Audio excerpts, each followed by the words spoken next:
Hello students, I am Pooja, chemistry educator of Bansal Academy.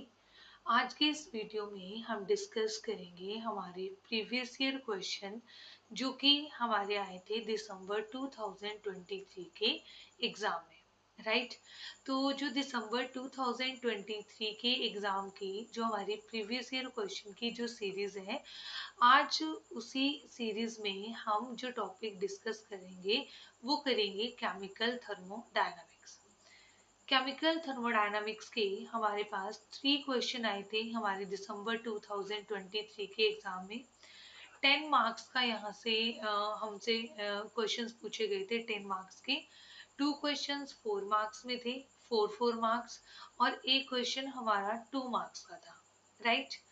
तो सबसे पहले वो क्वेश्चन डिस्कस करने से पहले मैं आपको ये कहूँगी कि अगर आप ऐसे ही हमारी वीडियोस की अपडेट चाहते हैं तो आज ही ज्वाइन करें हमारा Telegram group.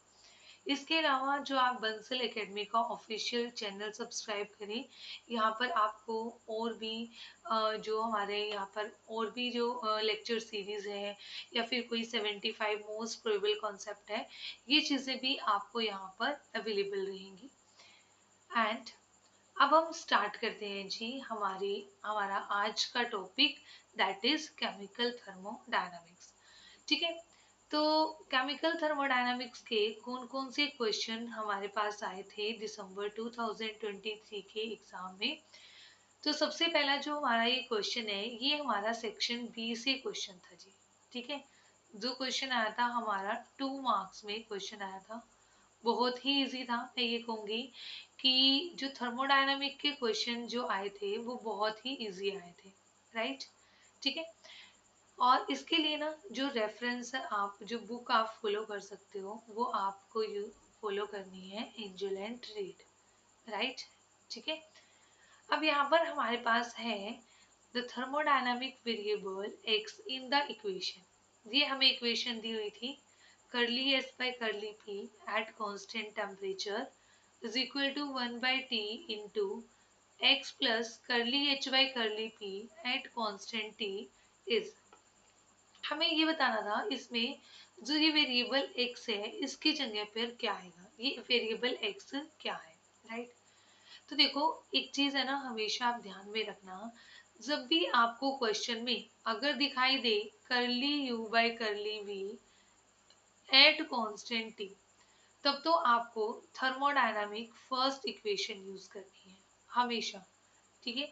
Thermodynamic first equation, ये क्वांटिटी आते ही आपको ये समझ जाना चाहिए कि क्वेश्चन हमारा कहाँ से है, थर्मोडायनामिक फर्स्ट इक्वेशन से।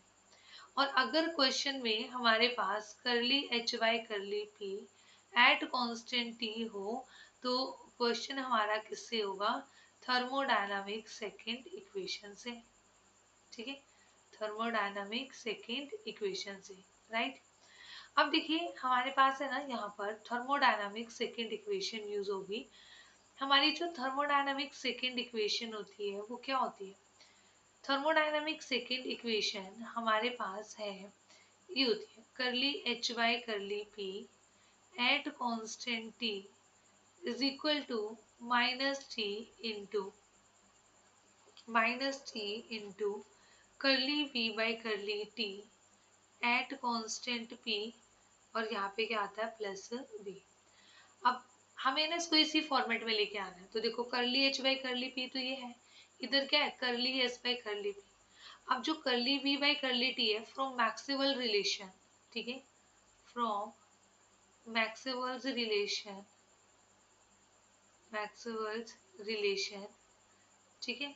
हम क्या देखते हैं मैक्सवेल रिलेशन से कि जो curly V by curly T at constant P हमारे पास है वो किसके इक्वल होता है, वो होता है करली S by curly P at constant T, इसके नेगेटिव साइन के इक्वल, करली S by curly P at constant T, इसके नेगेटिव साइन के इक्वल होता है। तो यहाँ पे हम माइनस करली वी बाई करली टी, इसकी जगह क्या पुट कर देंगे, curly S by curly P at constant T, right. तो देखो हमारे पास ये रिलेशन बन जाएगा curly H by curly P at constant T is equal to curly S by curly P at constant T plus V, right. अब हम equation को उसी फॉर्मेट में लिख रहे हैं जैसे कि हमें गिवन था, यहाँ पर टी भी आएगा जी, सॉरी। तो हम इसी फॉर्मेट में लिख लेते हैं। तो देखो यहाँ पर हमारे पास क्या हो जाएगा, curly H by curly P at constant T, V को हम इधर ले गए, ठीक है, वी इधर माइनस का आ जाएगा, ठीक है, ये आ गया जी। और यहाँ पे क्या आ गया, टी इंटू करली S by curly P at constant T. अब टी को इधर लेके चले गए तो ये क्या आ गया, 1/t curly H by curly P at constant T minus V is equal to curly S by curly P at constant T. तो गिवन एक्सप्रेशन में हमारा x वेरिएबल यहाँ पर दिया हुआ है, इट मीन्स हमारा x वेरिएबल क्या होगा, माइनस वी, राइट। तो इसलिए हमारा जो आंसर हुआ है वो होगा option C, right. Next question हमारा ये 4 मार्क का क्वेश्चन था, पीवी डायग्राम से क्वेश्चन था, बहुत ही आसान क्वेश्चन था, ठीक है, सेक्शन सी 4 मार्क का ये क्वेश्चन था। अब क्वेश्चन में हमें क्या दिया हुआ है, हमें एक डायग्राम दिया हुआ है और हमें क्या निकालना है, total work done by the system in cyclic process, ठीक है। इसके लिए जी हमारे पास एक शॉर्ट ट्रिक है फाइंड आउट करने के लिए। देखो, ठीक है, ये हमें क्या दे रखी है, एक लूप दे रखी है ना, कंप्लीट, है ना। ये क्या है, एक राइट एंगल ट्रायंगल। जब भी हमें कोई एक यहाँ पर कोई भी शेप आपको गिवन हो तो आप उसका डायरेक्ट क्या निकाल सकते हो, एरिया निकाल सकते हो, ठीक है। ये क्या है, एक राइट एंगल ट्रायंगल। अब जो राइट एंगल ट्रायंगल है, जो इसके एरिया अंडर द कर्व होगा वो हमें क्या देगा, वो हमें देगा प्रेशर वॉल्यूम वर्क डन।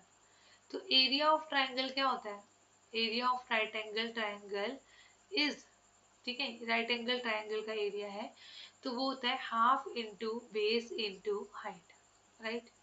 यहाँ पर बेस हमारे पास क्या है, बेस क्या होगा, ये 7p1, सॉरी ये v1 है, ये 3v1 है, तो बेस हो जाएगा 2v1।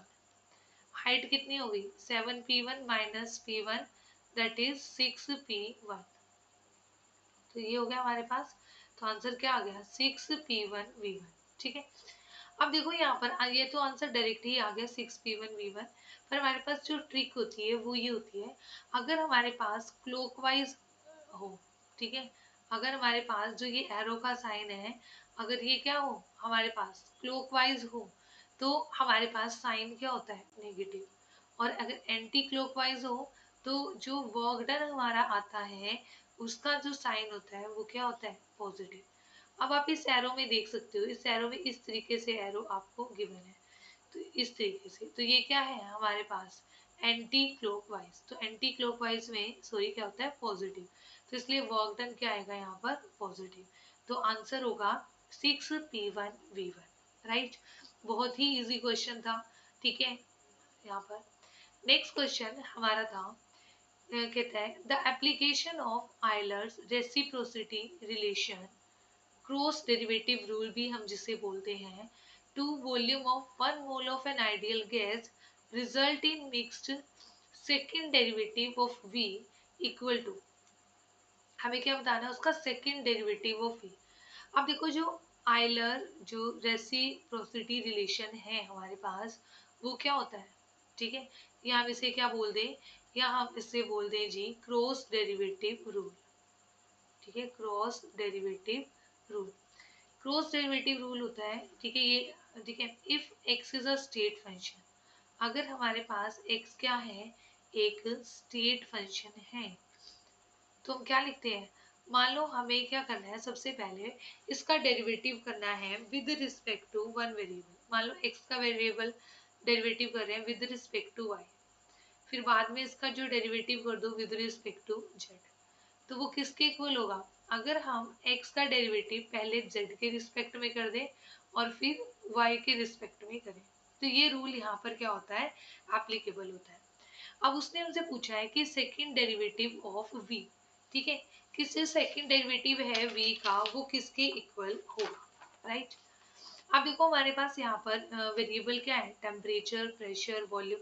तो हम यहाँ पे अगर इस तरीके से लिख दें करली बाय करली टी, ठीक है, करली बाय करली, यहाँ पर करली वी बाय करली टी, ठीक है यहाँ पर, और यहाँ पे लिख दें फिर करली बाय करली पी, और दूसरी कंडीशन में हम ये लिख दें करली वी बाय करली पी और यहाँ पर करली बाय करली टी, ठीक है।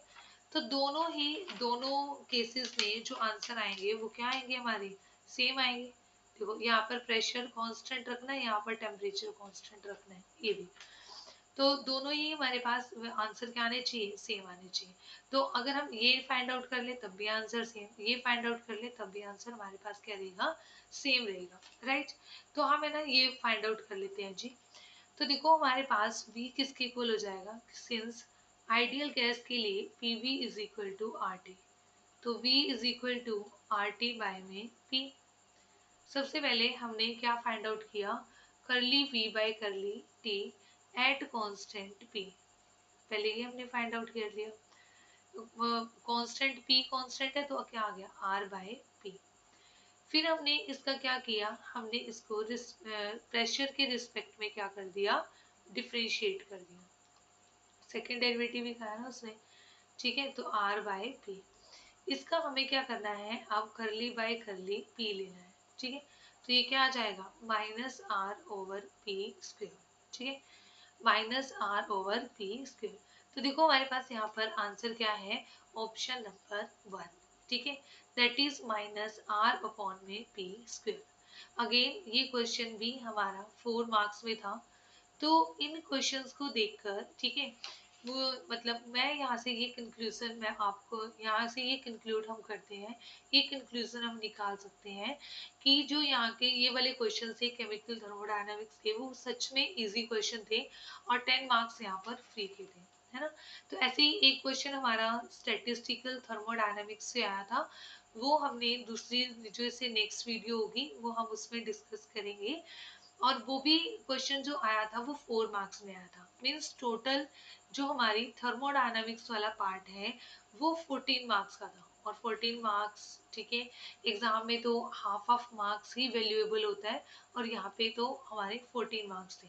ओके, ओके स्टूडेंट्स, तो मिलते हैं नेक्स्ट वीडियो में। Okay, bye bye, thank you so much.